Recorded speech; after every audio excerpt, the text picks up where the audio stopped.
Halo, selamat datang kembali di channel saya, channel Bos Jim, ya, channel edukasi tentang koin dan lain-lain sebagainya. Apa kabar teman-teman semua, dimanapun Anda berada, ya. Jadi hari ini ada sedikit, saya akan membacakan sebuah artikel, ya teman-teman ya. Ini artikel ini yang saya ambil dari pnetworknews@schools.com, ya. Ini ya. Artikel dari pnetworknews@school.com ini yang sering memberikan sebuah pencerahan yang saya bilang sering sekali memberikan info-info ya, info-info terbaru tentang pnetwork tentunya ya. Oke, saya di sini. Tapi sebelumnya kawan-kawan semua jangan lupa subscribe channelnya Bos Jim, kemudian di like dan di share ya. Oke teman-teman semua, kita akan mulai bahas ya. Ini adalah artikel dari pnetworknews@school.com. Manajemen telah berbicara dengan CoinMarketCap untuk mengubah nama Pi yang digambarkan sebagai Pnet di CoinMarketCap menjadi Pi. Ya betul teman-teman ya. Sebelum ada pernyataan ini ya, sebelum manajemen berbicara dengan CoinMarketCap, sebenarnya Pi itu namanya bukan Pi ya, Pnet ditaruh di CoinMarketCap. Tapi sekarang sudah berubah menjadi Pi ya. Nah, nama Pi di Binance juga akan digambarkan Pnet, akan segera dirubah juga ya. Nah, Binance juga akan merubah yang semula Pnet akan dirubah juga menjadi Pi ya. Nah, itu teman-teman. Oke, kita coba buka untuk di CoinMarketCap ya. Apakah sudah berubah apa belum ya? Kita coba buka dulu. Coba ya. Oke kawan-kawan semua, untuk ngelihat market cap kita buka aja ya, kita buka langsung ke Google, kemudian ketik aja coin market cap. Nah silahkan pilih yang paling atas, diklik aja. Nah maka tampilan websitenya CMC ini akan seperti ini ya. Nah ini semua koin ada di CMC. Kemudian di pencarian silahkan ketik aja sebentar. Nah silakan ketik aja ya, ketik aja Pi ya. Ini masih sorry tidak kelihatan gitu ya. Ini Pi ya. Nah Pi ini akan sudah muncul di sini teman-teman ya. Di CMC Pi sudah ada. Nah dan ternyata apa yang dibilang di yang saya jelaskan tadi ya, yang semula Pi ini bernama Vnet dan sekarang sudah memang berubah menjadi V ya. Nah ini kemarin sih namanya Vnet teman-teman, sekarang sudah menjadi Pi biasa ya, Pi aja.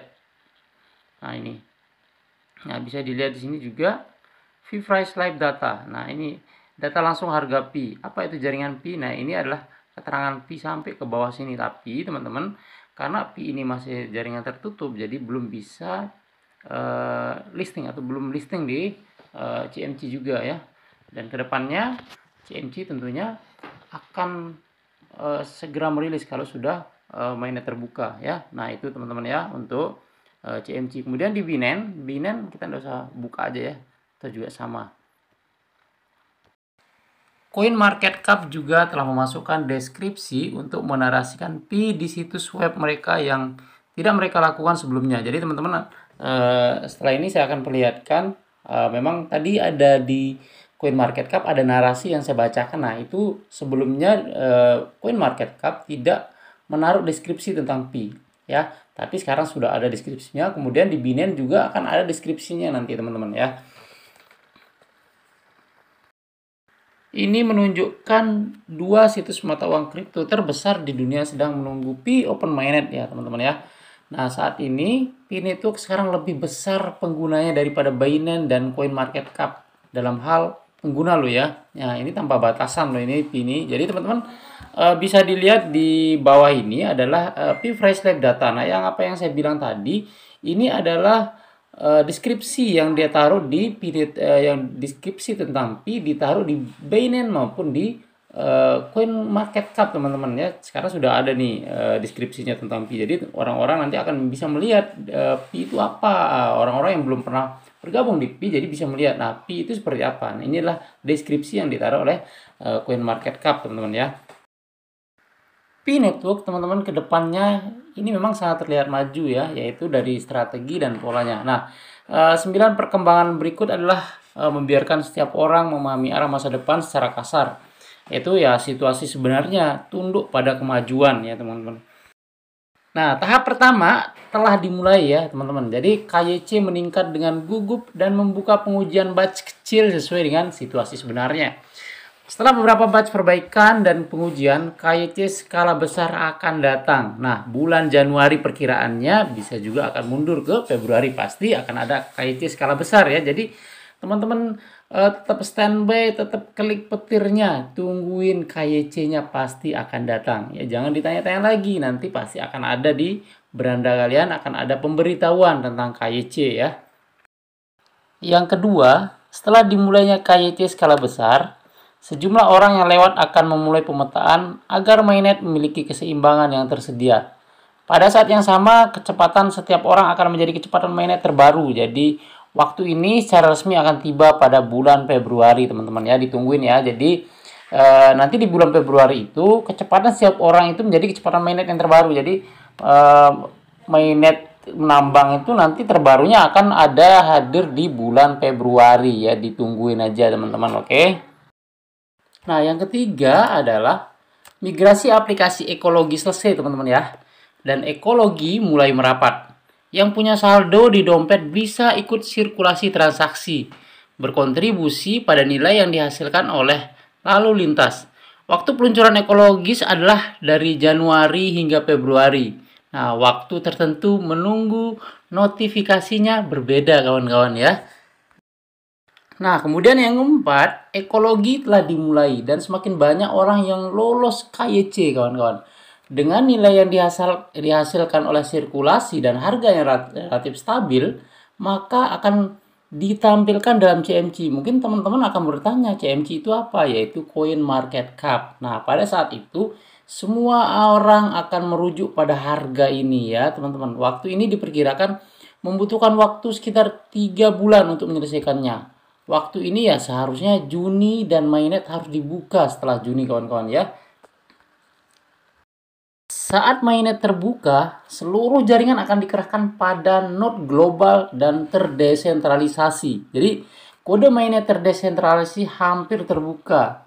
Jika Anda ingin menjadi tim DApp, Anda dapat mengembangkan DApp. Waktu ini diperkirakan akan dimulai pada 28 Juni. Jadi teman-teman mungkin akan bertanya, nih DApp ini apa nih? Nah, jadi DApp itu adalah kepanjangannya desentralisasi aplikasi ya. Itu nanti akan diperkirakan akan dimulai pada 28 Juni, teman-teman ya.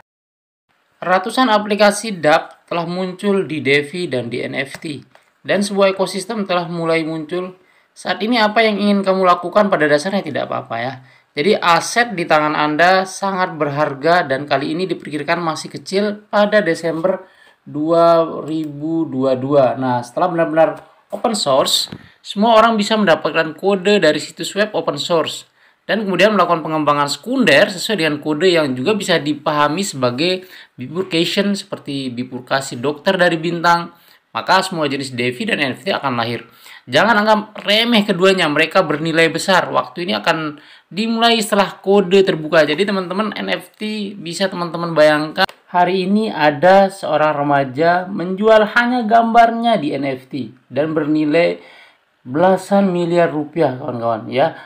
Kedepannya NFT itu akan juga hadir di Pi. Jadi jangan tinggalkan Pi, tetap di Pi dan tetap klik petirnya, teman-teman ya.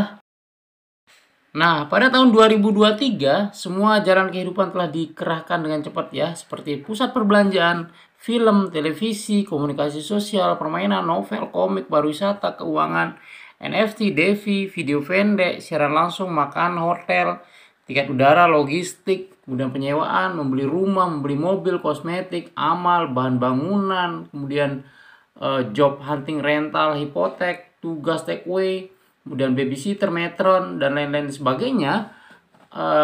Itu ekologi dan teknologi digital itu kecerdasan buatan AI ya. Nah, kawan-kawan mungkin ada yang bertanya nih tentang kecerdasan buatan AI ya. Kecerdasan buatan AI itu adalah bidang ilmu komputer yang dikhususkan untuk memecahkan masalah kognitif ya, kawan-kawan ya. Yang umumnya sebenarnya terkaitan dengan kecerdasan manusia seperti pembelajaran, kemudian pemecahan masalah dan pengenalan pola, yaitu yang dinamakan dengan kecerdasan buatan AI. Nah, yang terakhir teman-teman ya, ekologi global telah mencapai skala tertentu. Beberapa orang mulai mengubah mainnet jadi sistem operasi ponsel, teman-teman ya, dan sistem operasi komputer, dan merek ponsel dan komputer khusus akan lahir. Nah, nanti akan lahir merek-merek ponsel dan komputer ya, produk esensi yang relevan dengan dari semua jalan kehidupan juga akan lahir. Makanya aset di tangan Anda semakin menjadi berharga. Inilah impian kita teman-teman ya. Jadi Pi ini akan menjadi aset yang sangat-sangat berharga nanti ke depannya ya. Untuk itu teman-teman saya berpesan sama para pioner semua, jaga koin Pi Anda karena koin Pi Anda adalah aset yang sangat berharga di masa depan. Ya, oke, kawan-kawan semua itu saja mungkin untuk hari ini. The next video kita bahas yang lain. Terima kasih sudah nonton. Sekian dulu. Jangan lupa subscribe, kemudian di like dan share ya. Sekian dulu dari saya. Assalamualaikum warahmatullahi wabarakatuh. See you the next video.